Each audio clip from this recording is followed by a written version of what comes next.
Baby stomach problems are very common, and being aware of what those most common issues are and how to deal with them will be essential for any mother. The good news is that it is very rare for these digestion problems to grow into dangerous health problems. Yes, they may not be enjoying having the condition at this moment in time, but it's not all as bad as it seems. So let's get to grips with those common issues and just remember that there is no guarantee that your baby will suffer from all of them at some point in their early development. As we work through these 5 common problems, do be aware that there's a pretty good chance that your baby will suffer from at least one of them in those early months. However, don't stress, as we are also going to show you what you can do to help them overcome the problem. Gastro reflux is exceptionally common, especially in the first few months. The problem is that the stomach takes several weeks to get the natural response and actions to get into rhythm. This leads to milk effectively sitting there and not being able to be digested correctly.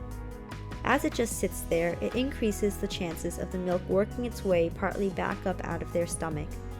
When this happens, it is called reflux. The key to resolving this is to make sure that you feed them in the correct manner. Do not overfeed them, as this will only add to the problem in question when baby indigestion is actually very common and easy to treat. Unfortunately, there is a pretty good chance that your baby is going to suffer from vomiting at some point, and even though it is distressing, it is also something that is going to happen. The problem is that your baby is going to prove themselves to be rather adept at picking up all kinds of viruses that are doing the rounds, and their immune system is not resilient enough to keep them at bay. In most cases, you will find that this lasts for only 2 or 3 days before it passes, but it is rare for even the baby projectile vomiting aspect to last as long as that. You need to merely pay attention to how they are acting in general, and if it goes beyond this time frame, then it may be time to get in touch with your doctor and see what help they may need. Just as with vomiting, you will find that your baby having diarrhea is going to be quite a common complaint.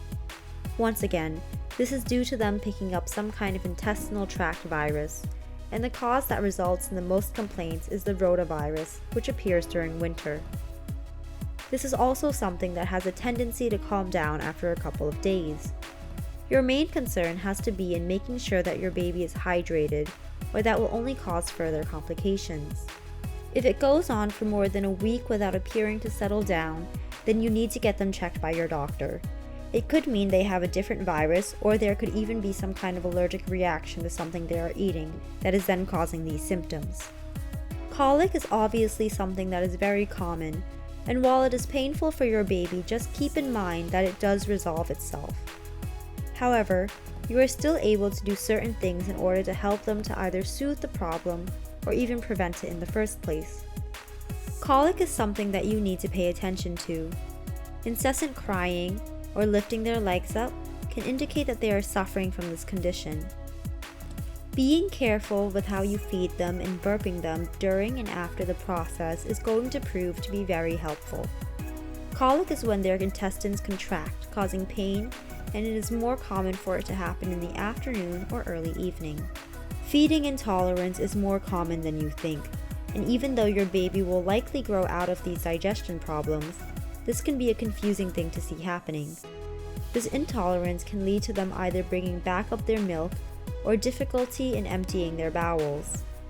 This is something that is quite natural, but it may also be caused by a problem in the bloodstream.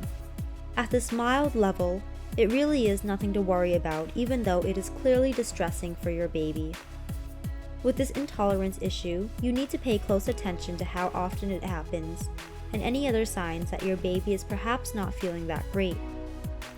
Tests can indicate if there are any other issues to be concerned with, so getting in touch with your doctor is a good idea. If they do bring up their food, keep an eye on dehydration issues and address that immediately. These 5 different stomach problems in babies are going to potentially play a role in the health of your child, but there is usually nothing to worry about either. Yes, it is distressing seeing your baby like this, but sadly it is part of their development. Keep an eye on how they are doing and seek advice from a doctor if they get worse or fail to get better. Also, keep in mind that they are pretty much going to grow out of it. To help with these issues, Mama Select has formulated an infant powdered probiotic. This is a state-of-the-art formula with 6 strains of probiotics, specifically designed for babies and their gut health. Check out the Mama Select Infant Probiotic here. Thank you for watching. If you liked this video from Mama Select, please subscribe below. See you next time.